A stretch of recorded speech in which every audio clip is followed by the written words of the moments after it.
Hello दोस्तों, कैसे हैं आप। दोस्तों, नियम 12.4 की वास्तविक कानूनी स्थिति क्या है, सुप्रीम कोर्ट के कौन कौन से निर्णय लागू होते हैं, पात्रता परीक्षा बनाम चयन परीक्षा का अंतर और माइग्रेशन की संवैधानिक वैधता आगे क्या हो सकता है, ये सब मैं इस वीडियो में आपको बताने वाला हूं। जो कोर्ट में बहस हुई है वो आपके सामने लाने वाला हूं, हर एक पॉइंट।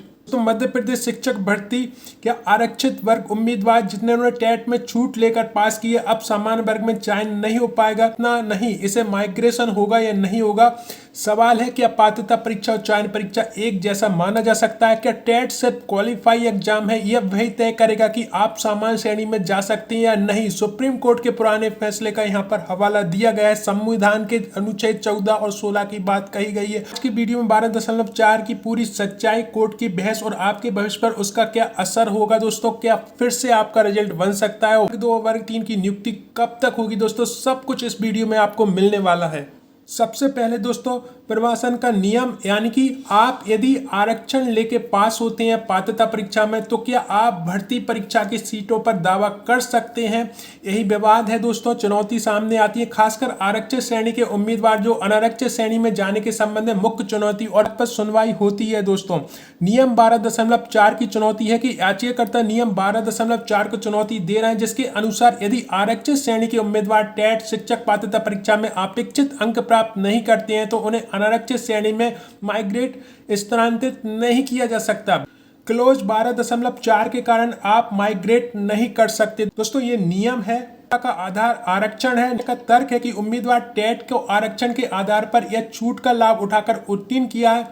ये कहा गया कि टेट परीक्षा आपकी योग्यता परीक्षा है। यदि आपने टेट में छूट नहीं ली होती तो आप योग्य नहीं होते। आपने इसे इसलिए योग्य किया क्योंकि आप आरक्षित श्रेणी में आते हैं। विश्लेषण करूं दोस्तों तो यहाँ पर स्पष्ट रूप से ये कहा गया कि यदि आप मान लो आरक्षित श्रेणी में नहीं आते तो आपको 90 नंबर लाने पड़ते पास होने के लिए, जो कि सामान्य वर्ग की योग्यता रखी गई थी। क्योंकि आपने आरक्षण का लाभ लिया तब आप 75 नंबर में पास माने जाते हैं। दोस्तों, ये एक तर्क रखा गया। भर्ती के नियमों में स्पष्ट प्रावधान, सुप्रीम कोर्ट के 3 न्यायाधीशों के बेंच ने स्पष्ट किया है कि यदि आरक्षित श्रेणी के उम्मीदवारों ने छूट के साथ टेट योग्यता प्राप्त की है और वे अनारक्षित रिक्तियों के लिए तब तक प्रतिस्पर्धा नहीं कर सकते जब तक कि उन्होंने अनारक्षित श्रेणी के निर्धारित न्यूनतम योग्यता अंक के साथ टेट उत्तीर्ण न की हो। इसके अतिरिक्त श्री विकास शुक्ला के विपरीत इस मामले में अनारक्षित उम्मीदवारों के लिए प्रवासन पर स्पष्ट प्रतिबंध है जिन्होंने योग्यता सहित छूट का लाभ उठाया था। अब यहाँ पर हम नियमों में बाधा की व्याख्या करें दोस्तों तो ये कहा गया कि यदि भर्ती नियम या अधिसूचना में कोई प्रतिबंध है तो आरक्षित उम्मीदवार जो उच्च स्कोर करते हैं उन्हें सामान्य श्रेणी में स्थानांतरित करने का अधिकार हो सकता है, लेकिन इस मामले में प्रतिबंध है। यहाँ पर श्री संजीव कुमार के फैसले के पैराग्राफ 25 और राजस्थान डीबी के फैसले के पैराग्राफ 32 का हवाला दिया गया है। दोस्तों, योग्यता पर न्यायिक स्पष्टीकरण, माननीय सुप्रीम कोर्ट के 3 न्यायाधीशों के बीच ने स्पष्ट किया कि यदि आरक्षित वर्ग के उम्मीदवारों ने छूट के साथ टेट उत्तीर्ण की है तो वे सामान्य श्रेणी की रिक्तियों के लिए तब तक प्रतिस्पर्धा नहीं कर सकते जब तक कि उन्होंने अनारक्षित श्रेणी के लिए निर्धारित न्यूनतम योग्यता अंक के साथ टेट उत्तीर्ण न की हो।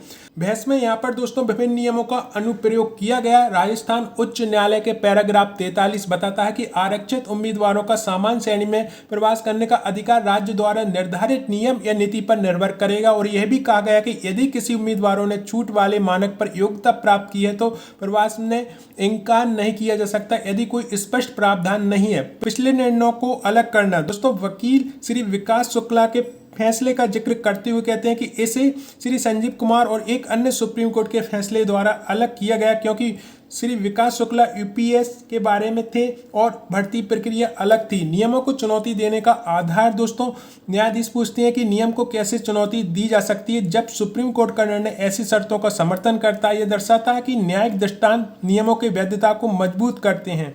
फिर स्पष्ट किया गया कि पात्रता परीक्षा टेट और चयन परीक्षा के बीच अंतर क्या है। चुनौती का एक केंद्रीय तर्क यह है कि पात्रता परीक्षा टेट चयन परीक्षा से पूरी तरह से अलग है। याचिकाकर्ताओं का दावा है कि दोस्तों की आरक्षण नीति और प्रवासन के नियमों में चयन परीक्षा लागू होनी चाहिए, ना कि टेट पर, क्योंकि टेट में कोई सीट नहीं होती है। My reservation policy will be applied in the selection test, not in the TET examination, because there is no any seats in the TET examination. मेरी आरक्षण की नीति चयन परीक्षा लागू होगी, टेट परीक्षा में नहीं, क्योंकि टेट परीक्षा में कोई भी सीट नहीं होती है। दोस्तों ये तर्क दिया गया। टेट में छूट का लाभ लेने के बावजूद सामान्य श्रेणी में जाने का अधिकार। याचिकाकर्ता का यह तर्क देते हैं कि यदि आरक्षित श्रेणी के उम्मीदवार जिन्होंने टेट में छूट का लाभ उठाया सामान्य श्रेणी के उम्मीदवारों से अधिक अंक प्राप्त करते हैं तो उन्हें आरक्षित श्रेणी से माइग्रेट करने का अनारक्षित श्रेणी में अवसर मिलना चाहिए। यहाँ पर दोस्तों यदि आप देखेंगे तो सामान्य मुद्दों पर निर्णय यह कि सामान्य मुद्दे पर बेंच द्वारा निर्णय लिया गया है, जो इस बात पर जोर देता है कि पिछले निर्णयों का उपयोग वर्तमान मामले में सामान्य परिस्थितियों से निपटने के लिए किया जाता है। यहाँ पर 2023 के एक पिछले मामले लॉर्ड सैन का हवाला देते हैं जो ये दर्शाता है कि पहले से निर्णय वर्तमान कानूनी तर्क और नियमों को प्रभावित करते हैं। यहाँ पर दोस्तों नियम 12.4 आरक्षित श्रेणी के उम्मीदवारों को सामान्य श्रेणी में स्थानांतरित होने से रोकता है, भले ही उन्होंने उच्च अंक प्राप्त किए हों। नियम 12.4 प्रवासन का प्रतिबंध है। याचिकाकर्ताओं का तर्क है कि नियम 12 जिसके कारण वे माइग्रेट नहीं कर सकते अपने आप में एक अमान्य प्रावधान है। यहाँ पर दोस्तों सुप्रीम कोर्ट श्री संजीव कुमार के निर्णय पैराग्राफ 25 का हवाला दिया गया, जिसमें कहा गया कि यदि भर्ती नियम या रोजगार अधिसूचना में कोई प्रतिबंध है तो आरक्षित उम्मीदवार जो अनारक्षित श्रेणी के अंतिम उम्मीदवार से अधिक स्कोर करते हैं वे प्रवास के हकदार होंगे। हालांकि इस मामले में यह दावा किया गया है कि आपके मामले में एक प्रतिबंध है जो प्रवासन को रोकता है।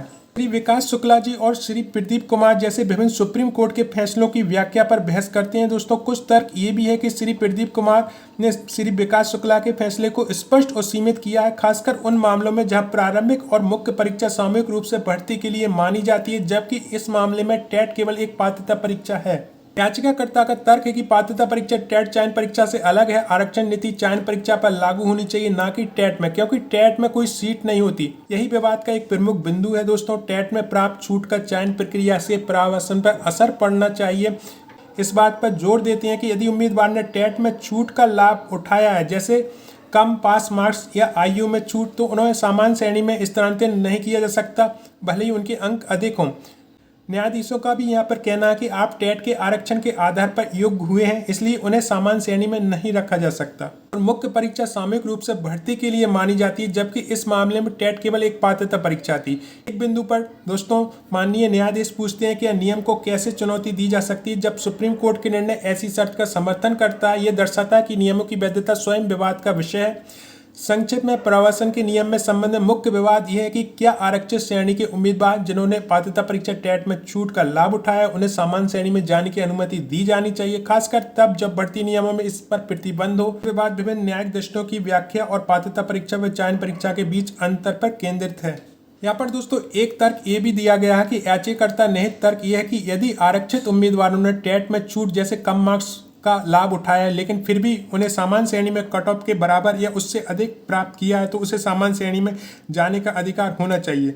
शुक्ला जैसे निर्णयों का हवाला भी देते हैं। दोस्तों यहाँ पर श्री प्रदीप कुमार जैसे सुप्रीम कोर्ट के निर्णय और राजस्थान हाईकोर्ट के निर्णय में स्पष्ट किया गया है कि यदि किसी उम्मीदवारों ने आरक्षण के आधार पर या छूट के साथ टेट उत्तीर्ण की है तो वे सामान्य श्रेणी में तब तक प्रतिस्पर्धा नहीं कर सकते जब तक कि उन्हें अनारक्षित श्रेणी के लिए निर्धारित न्यूनतम योग्यता अंक के साथ टेट उत्तीर्ण न की हो। एक सीधा विरोधाभास है, क्योंकि छूट का लाभ लेने के बाद भी उम्मीदवार सामान्य श्रेणी में जाने का दावा करता है, जबकि न्यायालय और स्थापित कानून इसका खंडन करते हैं। तो पूरी बहस का यदि मैं संक्षिप्त में बात करूं तो ये विरोधाभास भर्ती की नियमों की व्याख्या है। पात्रता परीक्षा चयन परीक्षा के दायरे और आरक्षण का लाभ उठाने के बाद भी सामान्य श्रेणी में जाने के उम्मीदवारों के अधिकार को लेकर कानूनी और तार्किक उलझनों को दर्शाता है। दोस्तों वो अनारक्षित रिक्तियों के लिए तब तक प्रतिस्पर्धा नहीं कर सकते जब तक कि उन्हें अनारक्षित श्रेणी के लिए निर्धारित न्यूनतम योग्यता अंकों के साथ टेट उत्तीर्ण न की हो। इसके अतिरिक्त श्री विकास शुक्ला के विपरीत इस मामले में अनारक्षित उम्मीदवारों के लिए प्रवासन का स्पष्ट प्रतिबंध है जिन्होंने योग्यता सहित छूट का लाभ उठाया था। संक्षेप में टेट में मिली छूट का मतलब है कि उम्मीदवार ने आरक्षित श्रेणी का लाभ के माध्यम से योग्यता प्राप्त की है, इसलिए उन्हें सामान्य श्रेणी में स्थानांतरित होने की अनुमति नहीं है, क्योंकि ऐसा करने से उनके द्वारा ली गई छूट को प्रभावी रूप से बेअसर कर दिया जाएगा और वे अनारक्षित श्रेणी के उम्मीदवारों के साथ एक समान मैदान पर नहीं रहेंगे जिन्होंने बिना किसी छूट की योग्यता प्राप्त की है। दोस्तों कुल मिलाकर लास्ट में यही कहा गया है कि जो सामान्य श्रेणी के कैंडिडेट हैं वो 90 नंबर लाकर जो है आपकी पात्रता परीक्षा पास किए हैं, उस हिसाब से वो भर्ती परीक्षा के एग्जाम में बैठ सके हैं, जबकि जो आरक्षण श्रेणी के लोग हैं उन्होंने 75 नंबर में पासिंग मार्क का लाभ लेकर ये टेट एग्जाम क्लियर किया है, उस हिसाब से फिर वो जो है भर्ती परीक्षा में बैठ रहे हैं। तो इस तरह से उनकी जो योग्यता है उसमें डिफरेंस यहाँ पर देखने को मिल रहा है और उस 12.4 का नियम का हवाला दिया जा रहा है दोस्तों। ये जो मामला है वो दोनों तरफ से सुना गया है दोस्तों, और जो आपका अब निर्णय आएगा उसे रिजर्व रखा गया है। बहुत जल्दी आपका निर्णय आने वाला है दोस्तों, और जैसे ही निर्णय आएगा मैं आपके सामने जरूर लाऊंगा। आपने पूरे तर्क सुने हैं दोस्तों, अब आप बताएं कि आप क्या सोचते हैं। अपने तर्क जरूर रखें कमेंट बॉक्स में, क्योंकि आप भी एक शिक्षक वर्ग से जुड़े हैं दोस्तों, आपके तर्क मायने रखते हैं। आपके इस संबंध में कोई भी कन्फ्यूजन हो या कोई सवाल हो तो कमेंट बॉक्स में लिखें, मैं अगले वीडियो में जरूर क्लियर करूँगा।